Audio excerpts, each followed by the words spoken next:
I want to show you a few ways to add your watermark to images, and they are all fairly easy.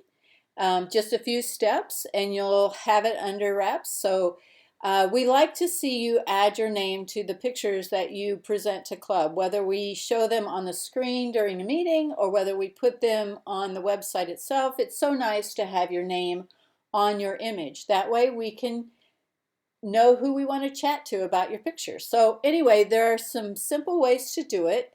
There are a lot of different softwares that add text to images, but tonight I'm going to go over how to do it in Lightroom and in Photoshop. Now, if you're an Elements user, I think you can take the information that I'm presenting to you with the Photoshop instructions, and you can probably apply it to Elements. I don't know exactly how it works in Elements. I don't have it, so I can't test it. I would have been happy to do that, but I just don't have the ability to do that. But I think you can figure out from my instructions how to do it, and I think it's achievable in Elements. But let's get started with Lightroom first. So if you're just a user of Lightroom, you don't go into Photoshop, it's still very easy to add your watermark to your pictures. So what you would want to do is you have your image and you go ahead and you fully edit it in Lightroom and you're ready to go. And when you're ready to get it resized for club, now we're ready to add your watermark also. And it all goes on in one process. So let's get on that. So if we go up to the main menu at the top of the toolbar, it says File. We're going to click on File. It will open this new menu and we're going to select Export. So I click on that, it opens a new window.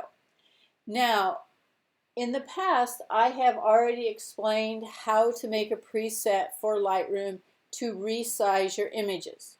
If you haven't tried that yet or you weren't at the classes that I taught that at, we have videos on our website. So you'll go to the website, go to the More section. So you go to the far right where it gives you the list of the different things you can click on. It's the one on the far right. You click on it and you will find in there photo resources, and in there you will find the Lightroom classes that I taught. And if you go to the Lightroom class for night 2, it's in there. It's in night 2, section 2. So 2 parts. There's 2 videos, a part 1 and a part 2. So it's at the end of part 2, you will find your directions how to create a preset for resizing for Riverbend. So since I've already done that, we're not going to explain it again, but know that you can find that information and create your preset. So I have it on here. I'm simply going to go and click on this, and it will change all the information in here to match what we need sizing wise for club. The one thing that there's 2 boxes that I'm going to comment on now that aren't included in the preset that will work very nicely for you in this situation, or even if you don't want to add a watermark, you can still use this part of it once you make your preset. We're going to go to this section up here where is it? It's the export location. You can see it already knows where it's going in my file system. I have it going into the Riverbend Club. I want to put it in a subfolder. Inside the main folder, I'm going to click on this, and then for my situation, I'm just going to say test, so I'll type that in. So it's going to make a new folder titled test, and it's going to put this picture in there. Now, how it works for you is, say you're making some pictures ready for maybe the November meeting, and you might want to be titling it or sending it in for November. So you would come up and check mark that box, and then you'll type in November 2019, and it will put your information from your exports into this new folder that it will make for you. It just makes it easier to find. Or maybe you were putting it into the look what I shot. So maybe you make a folder that says look what I shot fall 2019, and it will put it in there. So whatever makes sense for whatever you're exporting, you can do this, and it will help you stay organized. Now when you come down here, you'll see this section called Watermarking, and right now this is not checked, and so therefore this is grayed out. But I'm going to go ahead and check this watermark box, which means it's going to apply a watermark. Well, if you haven't made one and you check this box, now what's it going to do? Well, we're going to go through and I'm going to show you how to make one. So now you can see this is active and I'm able to click on these arrows. And if I do, I open up this section, this window, and you'll see that I have made several watermarks already for myself. And I want you to look at these, particularly these bottom 6, and you'll notice it has my name and the way I've spaced it when I wrote my name. And then it has sign, that's short for signature. Black is because it's going to be a black font. And 1 refers to it's my first watermark or my first signature. If I choose to create another signature, I will do the same thing and it will be signature 2. And then it tells where it's going to be placed. So in this case, I would click it, it would go into the bottom right hand corner. Or do I want it to go to the bottom center or the bottom left? Now I have all mine just to go along the bottom, but if you chose to put it in the center or in one of the upper areas, you can do that too. And we'll get into that in just a second. But then you'll notice the top 3 are all black. They're just different locations. And then the next 3 are white. So it's simply the same signature because it's still signature 1. But they're all going to be in white, and then it shows the different locations that they're going to be in. So that's how that works. Now, if you keep going down here, you'll see it says simple copyright. That's not what we want to do because it wouldn't put on a customized one, which is what we want to make. So down here at the bottom, now mine says edit watermarks. Yours may say create because you've never made one before. I'm not sure what it says when it's brand new. I'm sorry. But we're going to click on this bottom one, edit watermarks. And it's going to open, and up here in this upper left hand corner you'll see my name again, and if I open that you will see the same exact things that you saw in that window prior to this, but at the bottom it says some different stuff. It says save current settings, it's a new preset, restore default, delete this preset, or rename this one that's checked. Well, we're going to come back to this in a few minutes and we're going to use this save current settings, but right now we're just going to ignore it and we're going to move on and then we'll come back to that later. If we move over here to the right hand side, you'll see we have 2 options of text and graphic. We're going to deal with text today. And you'll see this one I could open up. Now if you have a pre-made logo that's a PNG or a JPEG, then you can go ahead and click choose, and then you can locate it in your file system and select choose again, and it will then insert it as your part of your watermark or the whole thing. We're going to go ahead and now you know that's there. I'm going to close it. We're going to just work with text. So you will see here it shows a font, and this is the one that's displayed down here in this bottom corner. If you don't like that font that comes up as its default, if you click on here, you will have any font that's available in your computer to use as a font. Now, if you don't have one that you like, I often go to defont.com and I will find one that I like. They're free. You can pay for some. There are different websites that have fonts available that you pay for. This one happens to be where they're free. So I've gone, and a lot of these are things that I've downloaded from that website. We're going to go up here and we're going to choose this one. I just downloaded this one the other day. And you can see if there's anything available. Right now it says the style is regular. That's the only thing available on this particular font. Some fonts will have quite a few different things available, like bold or italic or condensed and such things as that. This one doesn't have those options, but it's still available in regular. Now align, I'm keeping it at a left justified, and the color I'm going to keep as white. Now you can see it's kind of faint down here, so we need to mess with that in a minute. But the shadow thing, you can decide if you want that on or off. It doesn't show up a whole lot either way with it set the way it is. You can play with that and see if you like the way it looks or don't. The opacity, that is referring to how opaque these letters are. So if you look at the lettering, I'm going to bring this up to 100% opacity, and you can see it got much easier to see.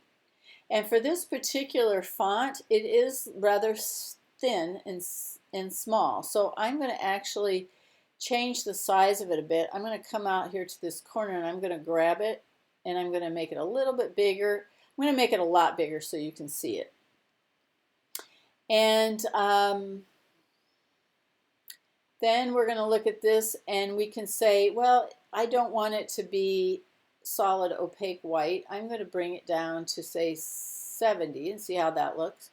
And maybe that looks a little bit better to you. So we can leave it at say 70% opacity.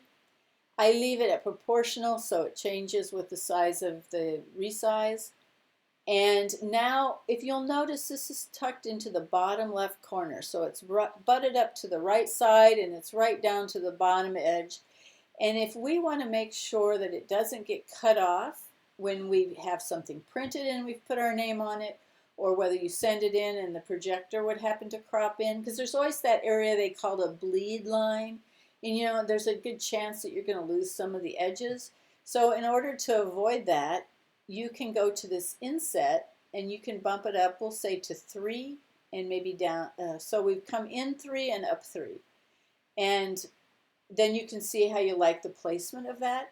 And you can adjust it. You can go farther left or right. But this is where we're going to stay. Now, if, for example, you would like to rotate the signature, now it's just a horizontal, but if you rotate it, you can see it goes vertically up the side. If you rotate it again, it's going to be upside down. I'm not sure that you would ever want that because somebody's going to assume it's going to be written correctly and you will be having your image upside down. But you might want it that way. And then you may want to change your vertical sizing so it comes down a little farther. So you can play that by ear. And then if you come over here, we'll go back to a horizontal version. You can change where it's placed. So you can click through that and decide where you're going to place your image. And we're making a preset now. So, you know, you probably want to make it for your most favorite spot to put your name. Now, if it's in the center, then here. And then maybe you want it larger even. So then you might draw it up. Or you go back to being whatever it is, and we're going to move it back to the bottom right hand corner. Okay, so we'll say it's down there.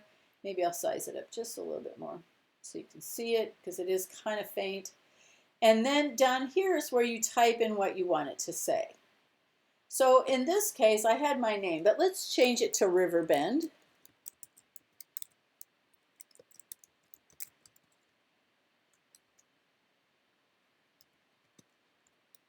Oops, can't spell. So Riverbend Photo Club, now you can see it is quite large. So in this case, we may opt to shrink it a little bit. It's pretty big. And once we have it in place, we're going to go up here, and this is where we now need to select Save Current Settings as a new preset. And we'll call it Riverbend 1 bottom right. So I would title it according to what it is. It's your first signature of Riverbend and it's in the bottom right location. If it were in the bottom left, then you would title it bottom left, and I'll hit create. And now I'm going to say done. And now if you look over here, there it is. It's popped right in there. So if I change it to mine, and now you can see it's still there, so I click on it. And once we say that's what we want, we'll hit export. It will now resize it and add your watermark. But you don't see anything happening right here, so we're going to see it when we open it up into Photoshop. So it saved it right where we told it to save it. So let's go see if it applied our watermark to the correct place. It's in my folder on my desktop, Riverbend Club Test. There it is. Let's double click and open it so you can see it. And sure enough, we have our logo down on the bottom right hand corner, or our watermark, excuse me. So it does work, and it works very easily. now that we have that done, for any of you that are interested in Photoshop, the way you do it in Photoshop, I have two different ways to show you. I will try to move through them as quickly as I can. I am using the current version of Photoshop. Now, if you do not have the current version, I'm going to go ahead and, if I were wanting to open a new document, all I'd have to do is click here. But for those of you that may not have this version of Photoshop, I'm going to go up to File and New. And it's going to open up this new document box so I can pick the new document size that I want. So we're going to work in pixels. I'm not going to title it for now because it's just going to be used for this one thing and I'll get rid of it. I'm going to make my width 1000. I'm going to make my height 300. Make sure it's horizontal in orientation, and then I'm going to hit 300 in my resolution, and I want to work on a white document. So we've got that all good. We're ready to go. I'm going to hit create, and it opened a new document for me. So I've got this white box in here that I'm going to be working on. I'm going to size this up so you can see it. The first thing I want to do is I want to get the text tool on my cursor. So I go up to the T in my toolbar and I click on it, and I have the text tool on there. Now I'm going to place it approximately in the center, kind of a little lower than center here. And the thing about a text tool, when it makes a new line of text or a new layer of text, it makes its own layer. So I don't have to worry about it being on this whiteboard, and I'm going to show you that in just a second. I'm going to click here, and you'll notice it opened up a new layer. And I'm going to start typing, so I'm going to type in, we can pick our fonts and stuff first, but we'll go ahead and just type in. Not real sure. Sometimes things happen, you don't even know why they're happening. I don't know why that black box appeared, but it's not showing up anything because the text is white. So we need this to be black so we can see it. So this color here, I'm going to click on it. It will open up this color picker. I'm going to go down here to the corner and select black. Okay. And now when I start typing, it's in black. So River Bend is what I type, and it's just barely fitting on my board here on my new document. So I think we're safe. I'm going to go ahead and accept this. So I'm going to click on this check mark, and it will accept it. Now, I think it's a little close to this edge. Just for safety's sake, I'm going to move it down. So I'm going to get my move tool up here in the upper left. Looks like the cross with arrows on the ends of everything. And I'm simply going to make sure that this River Bend layer is highlighted. And I'm going to pull it down so it's more centered in that box. Okay. So now that it's centered, I'm going to turn off this white background layer. I picked white only so I could see the black when I first typed it in, but we don't need that on, and actually we want it off. So I'm going to turn it off. You'll see this checkerboard pattern in the background. That means it's transparent. It means I've got the letters on a layer that has no background. So it's kind of nice because if I had the white on there, then you would have a little white box with the black lettering on it as your watermark. But in my case, I just want those letters. I don't want that white background, so I turned it off. And it looks like it's a good size. Now, if you think it's not the right size or it's not the right color, I'll show you how to adjust color in a minute, but we'll look at the size for right now. I need my text tool back on my cursor. So I need to grab the T again. So I'm going to either hit T on my keyboard or go down and click on that tool. Now once I have that, if I thought I didn't want that particular font, I just have to click in this bar, and then I can use my up and down arrows to process through the different fonts, and I can see if there's one that I like better. And you can go through until you find one that you think works for you. And we'll end with this one. This is the one we started with, but we'll say we've checked them all out. We want this one. So all is good there. You can see if you have different options. This one just has the regular, like we said before. Now you can look at the size. It's 21 points right now. Is it too big or is it too small? You can try going up. There, we can get 22 out of it. I like to get it as big as I can and fit it inside the box. I need to move it down just a little bit. So I'm going to grab my move tool. I think I can keep everything inside there and have it at 23 points. So we are good. I got my text tool back on my cursor again. So once I have it typed out, it's spelled right, it's spaced the way you want it, it's ready to save. So I'm going to go up and I'm going to do a save as. So File, Save As. And I'm going to title it. So this is Riverbend Black 1. So it's Riverbend, it's black, and it's the first signature I've made. Now where am I going to store this? I'm going to store mine in Pictures. Then I'm going to find My Pictures. You can do it wherever you normally store your photos. And then let's make a new folder so that we know where we're storing it. And we're going to call this Riverbend Signature. And we'll say Create. So it put it down there. And we're going to select it, Riverbend Signatures. And we've titled it. Now we want to come here. And what we want, we don't want a JPEG. We don't want a PSD. We want a PNG, because that will give us our transparent background. If you pick a JPEG, it's going to put a white background on there even though you turned it off.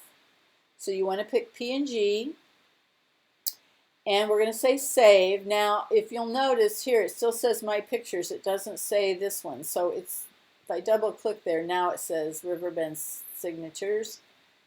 I've got it titled. I've got my format PNG. I hit Save. Large file size. Yep, that's right. Okay, so it saved it.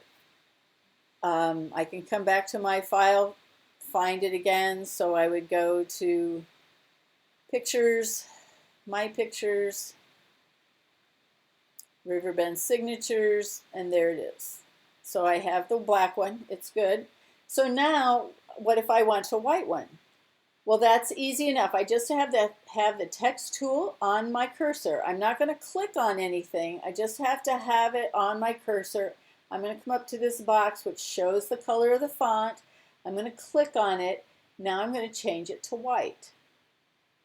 So until, there we go, all F's. Okay, so now it's in white. So I'm going to do a Save As. So I go to File, Save As. Now we're going to type in, and I try to keep my formatting the same, so just like I typed it before, Riverbend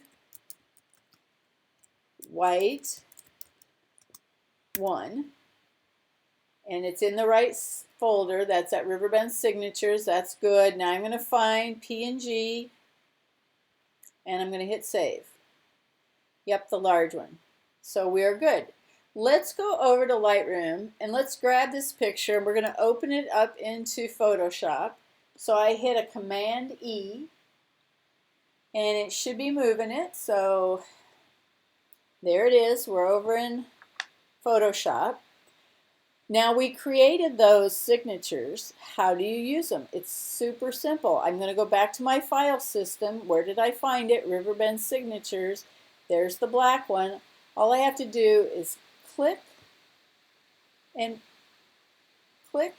Yeah, easier said than done.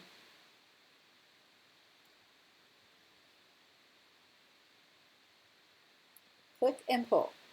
And it opens it always in the middle, but at this point you can drag it wherever you want it.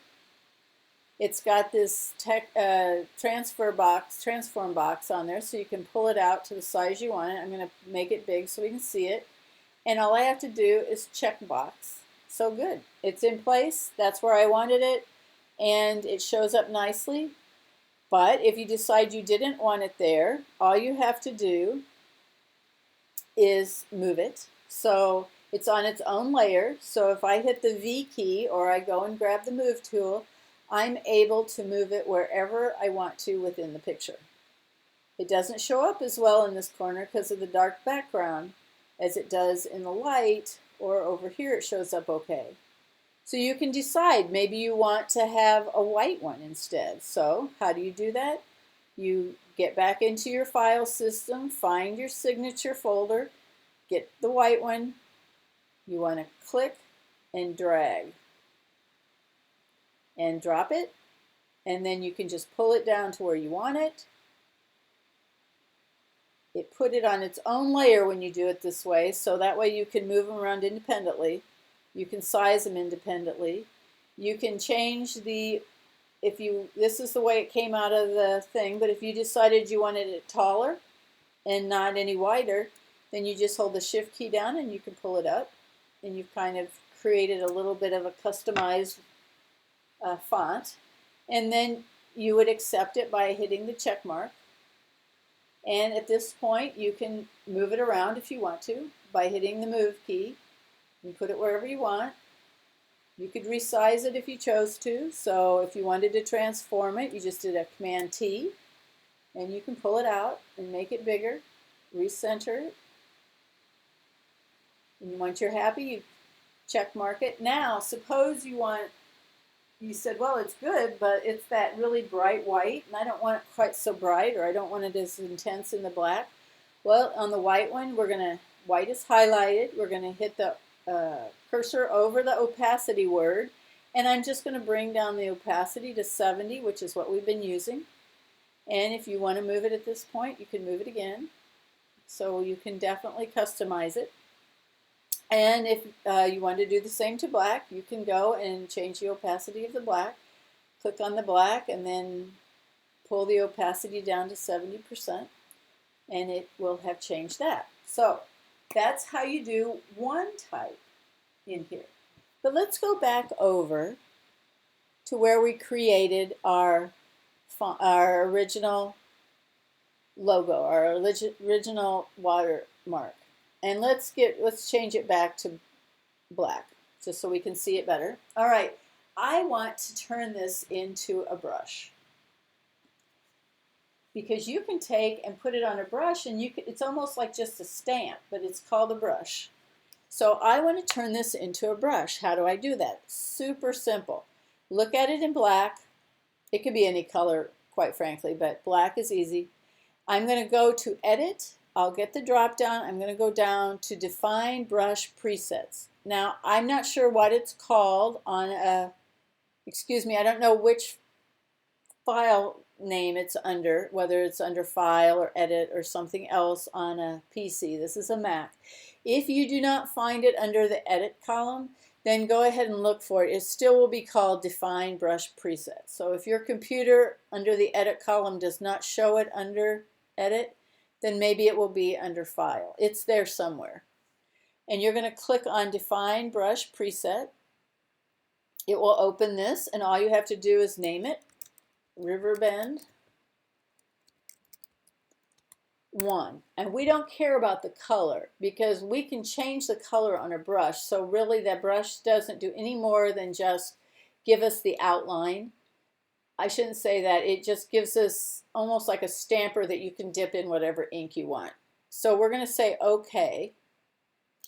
And now if I come up here, you can see it's on my brush right now. So I have brush selected, or hit B, and you can see it's on there. So let's use it now. Let's test this out and see how it works. So I'm going to go back to my picture. I'm going to turn off the names we put on here before, so those are out of the picture. And I'm going to get, I can either stamp on the background, which I don't recommend because you have no editability to it. So if you take and you open a new layer, we can stamp it on this blank layer. And how did I do that? I went to the bottom of the Layers panel, and down here you have some options, and one of them is Create a New Layer, which is, it looks like a piece of paper with a corner turned back. If I clicked on it, it made a new layer. It's a blank layer, and this is the one that's highlighted. So I get my brush, and I'm going to go up here, and right now my brush has my logo on it. But in case you didn't just use it, you've been using your soft round brush for doing your editing. How do I find it? I scroll all the way to the bottom. I know it was the last one I just made. There it is. I click on it. You can adjust your size right here if you want to, or you can do it while you're looking at it. I prefer to adjust it once I can see what it looks like. So I'm going to close this up by hitting that arrow, and I'm going to bring it over here, and we'll say we want to put it in this bottom right hand corner. So I kind of would like it white. So white is in the foreground. What if I wanted it black? Well, black is in my background in this instance, so all I have to do is hit the X key and it will make black my foreground color. The one on top is your foreground, the one behind it is your background. So if I wanted it black, I can put it up here in this corner. I can use my bracket key, my right bracket key, to make it bigger, and all I have to do is click, and I just put it on in black. Now if I wanted to experiment maybe with a different color, I would make a new layer, and I could change from black to white by hitting that little double-headed arrow, and now it's white, so I could stamp that on there. And now you can see what white looks like. Or I could make another layer, and suppose I wanted to make it a color. Well, all I have to do is, once I clicked on this box, it opened this color picker. All I have to do is move off the box, and you'll see I have an eyedropper. I'm going to click on the color I want. We'll say red, or we'll say blue. And now it's selected the blue that was the same blue that I clicked on that handle. I'm going to say OK. So now you'll see it put blue in that foreground box. And so now I could say maybe I signed it in blue. And there it is in blue. So you can do any color that you want, or you can just free pick it too. You don't have to. If there's nothing in there, you wanted purple, then you could look for a purple, and if that's the color you want, you say it. Once you say OK, then you can make a new layer and you can stamp it in purple if that's what you want. Okay, so the same applies. If you want to change the opacity, you just click on the layer that you want to change, and then you pull it down to where you want it. And that's how you do it in Lightroom and in Photoshop, 2 different ways.